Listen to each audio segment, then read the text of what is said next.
Hey, this is Tony from Tony's Rock Guitar Studio, where I give lessons, and I'm also the guitar player from Animation, a tribute to Rush, out here in Chicago. That you just heard was Tom Sawyer, one of the biggest songs that Rush has done. Even if you're not a Rush nerd, you probably have heard it somewhere, whether on the radio or even in movies. It's been in a couple of them. I did a couple things in there. I did the riff that comes before the guitar solo and the guitar solo itself, and I wanted to point out a couple of things about them. First of all, the riff that comes before the guitar solo. I play it a little bit differently than Alex. If you were an astute observer of Alex, you would have found that out, that he plays that riff like this. When I play it, I prefer not to move my hand up and down the neck. I like to keep my hand in the same position. The good news is that since you can play sometimes the same notes in different places on the guitar, you can sometimes get away with this. For me, this riff works for me like this.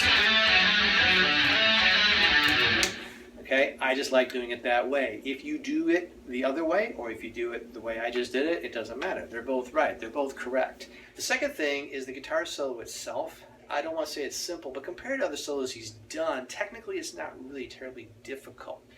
What is difficult is to land it, to really get those notes in the right places and the right part in the song.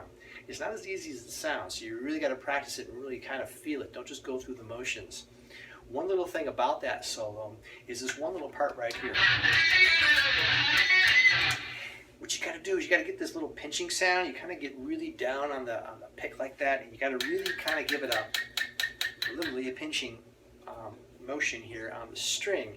And it goes kind of fast, so it might not be as easy as it sounds. You're going to have to work at it just a little bit, but eventually you can get that.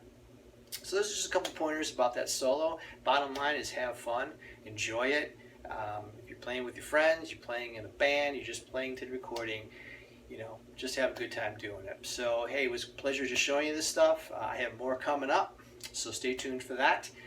Meanwhile, rock on.